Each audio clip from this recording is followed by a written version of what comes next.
Here, this is a block diagram of Siemens S7 1200 PLC. Let's try to understand why this PLC is very important. For many kind of industrial application, Siemens is the most trusted brand. Here you can see there are various terminologies present over there in the diagram.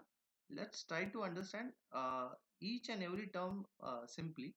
First of all, we have to understand in PLC there are many segments. So the very first segment is the processor inside the PLC, which we can say this is the brain of the PLC, which understand the different kind of inputs, understand the logic. According to it, process the input devices, and then we can get the results as per the logic design in the processor. So processor memory organization, this is another concept, but let's try to understand, take an example of a human body where we get the pulses from the various sensory organs. Brain processes it and give the actual output which is required. Same we can make the analogy with the PLC. Whatever input signals given by the input devices, it is given to the processor. Processor will take the necessary action according to the logic which is given by the user or the programmer, and respective output will get on or off according to the logic. Here there are three segments where the first is processor of the PLC, second is the input, and third is the output. So all these things are going to be roam over these three different segments. Let's try to understand the wiring diagram. You can see there are different terminologies which are present over there. PLC can become in various kind of power supply. Like here you can see there is L1 and neutral. So hence you can understand that this PLC can operate on 120 to 240 volt AC supply. If you have a variable supply, we can use from 120 to 240 volt. So L1 will be connected to the phase and N will be connected to the neutral. This is 1 and 2. The terminal 3 will be the earthing, which is to be a safety precaution. Then next term, which is start, is the input module. For every segment we have to give the supply. So hence here you have to understand we are giving a L plus to the input module and the negative. Then 1M is the negative of the input devices. So 7, 8, 9, 10, 11, 12, 13, 14. These are the input devices whose address is mentioned like 0, 0.0, 0, 0.1, 0, 0.2, 0, 0.3 up to 0, 0.7. So this much devices we can connect to the PLC. If you want to connect multiple devices, you can also add a module. In the same sequence, you can understand that there is a analog device is also present. We know the sensors can be digital, can be analog. So on PLC, both type of input modules are provided. If you want to interconnect digital inputs, you can connect between 7 to 14. If you want to connect the analog input, you can connect to 1 to 3, which is present over there. Then comes to the output module. At the bottom side, you can see there are different output terminology which are present. So 2, 3, 4, 5, 7 and 8. These are the output devices which we can connect to the different kind of like motor, actuators like single cylinder, double cylinder, buzzer, alarm. This kind of actuators or output devices can be connected to the PLC. Here we have to understand the output can be of two type. It may be a relay output or a transistor output. Relay output will give you the freedom to interconnect devices up to large current, but transistor it can be a smaller one. Here the output you can observe the voltage is 30 volt DC or 250 volt AC. Out of this you can use both. The current rating is given 2 ampere. This is the maximum current we can use. Here X1 P1, this is the Ethernet port which is provided for uploading the program into the PLC. In the next upcoming lectures we will try to see how to build a program and how we can upload that program to the Siemens PLC. So this is about the diagrammatical representation of the Siemens PLC. Here in this diagram you can see actual how the wiring connections are done. Here you can understand that this is the PLC which is providing with the supply of 220 volt AC, where the AC supply is provided with a circuit breaker. Circuit breaker, why we have introduced it?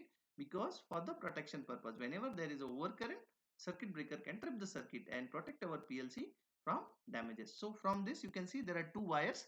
One is red wire, one is black wire. One red wire indicates a positive side, black wire indicates the negative side. So one is given to the input processor and another is given to the output side.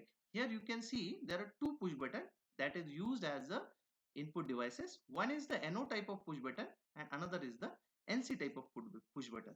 So you can see the connections are shown over there. Here we have to understand that the output can be connected in different manner. Here a contactor is used which is used to operate a lamp of 220 volt. So contactor is used to energize the output according to the output given by the PLC. So this is one of the practical demonstration how PLCs are interconnected through the input devices as well as the output device. For every PLC, we need a software for programming a ladder logic. Here, this is a software, we call it as Total Integrated Automation. This is used for programming any PLC which is related to the Siemens. Here, you can use various version, but the version specifically I am going to use is S7-1200, and the CPU number can also be mentioned according to the PLC. So for every PLC, a CPU number is given. You can find out the CPU number on the PLC, and according to that you have to design the ladder logic. We'll try to see how step by step we can develop a logic into the TIA portal. So whenever you try to do such thing, when you open the TIA portal you can see various options over there. So let's start with the thing where you have to start with the new project. If you have I have done various project on this software, so you can see there are multiple things are shown over there. If you want to again create a new, you have to click on create new project. When you go to that, it will show you the name as well as path and the version as well as author. So if you want to create, there is a button in the screen. This button may not be visible, but there is a create button. If you create like this, then the project will be created. So there is certain steps we have to follow while creating such kind of thing. Let's try to understand how these steps are there. You have to be very sure about your PLC. Whenever you are creating any program in a software, the PLC has to be with you so that we can test the PLC accordingly. So it will take certain time. We'll try to wait for it. So whenever you are selecting a software, you have to take sure that your software is supporting with 5 GB RAM as well as good processing speed. So here you have to the first process is configure a device. Here we are going to configure our device, which device we are going to use. So if you connect on that, the screen will be shown like this. Then you have to select add new device. Here whenever you double click on this, you will get to the next window.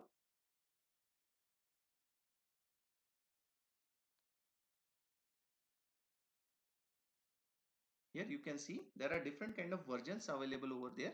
So in my case I am using S7-1200. I will double click, then I have to go to the CPU. Here also various kind of things are available. According to your PLC you have to select it. So for my case it is CPU 1200 14 DC DC DC. So here this is the one, and then again if you double click, then it will give you the CPU number. So for my case it is this thing which I have selected. If it is done, if you selected this, then the window is like add. If you add it, then the next process will be initiated. Your device will be configured. Now after configuring a device, the next step is to design a ladder. What kind of ladder? Ladder means what? Whatever logic you want to uh, upload in your device, that has to be first designed in the software. And now the next step is how we can design a ladder. So let's try to see. Now the window is changing. This is how the window will change. On the right hand side, you will get the various kind of thing. Here we'll try to see. Here you have to go into program blocks. If you click on program blocks, you will get add new block and main OB. Here main OB is the ladder programming what we have to select. So whenever you select a OB, then it will come back to the next screen where we can add our input devices in the ladder.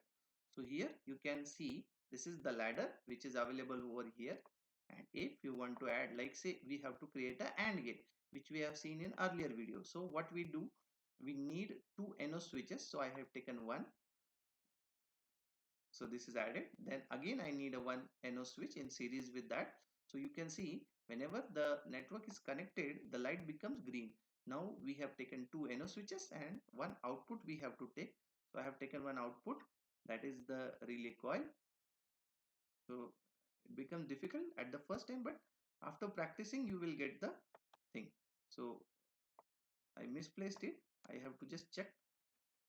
No, it is not placed right. So what I have to do, I have to remove this or delete this and again take the coil and put over here. Okay, now this. Okay, this is the placing of the different kind of input as well as output devices. But again the thing is, you have to name all the devices. So here just right click and oh sorry, you have to give first name. Let's say I see this is input 1. Let's say input 1. I will give the name like this, input 1, and the second is let's say I will give input space input 2. So these are the two input I have given.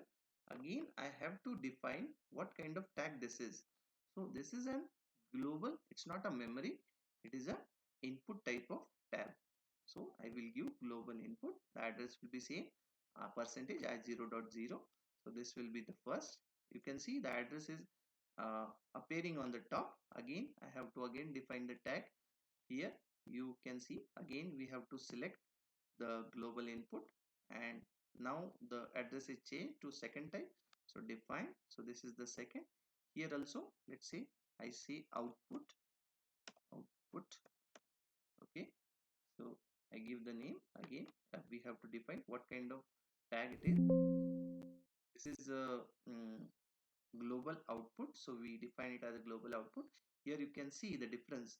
In input side it is showing I, in the output side it is showing Q. So every software has a different kind of notation. For Siemens S7 1200 PIA portal, this kind of notification is used.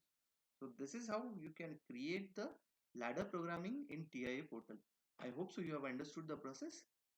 Now the next stage is to upload the program into the PLC. Now I have not connected to the PLC, hence it is not possible, but I want to tell you that there is an option, we call it as online. You can go online simulation. Here I don't have any simulator, so this cannot be shown, but if you connect, if you have a simulator, then it can be shown. Okay, simulator means here we can see the virtual operations without connecting to the PLC. And if you want to upload this, you can go to the window button where the download to device option is there. So if you connect over there, then it will ask for the connection. Here the window will appear like, here the window will appear like this. What you have to do, you have to select that the PNI, this is the Ethernet port which we are going to do. Let's select the type of a controller. So I take Realtek and start search. Now I don't have any PLC connected to these devices through the Ethernet port, so it is not showing. So if it is connected, the diagram you can see that it becomes cross, means there is no PLC connected to the PC. So if it is connected to the PC, then this gray line will become green. In the upcoming video I will show you how we can connect a PLC to the PC and how we can interface various kind of devices to the PLC. Thank you.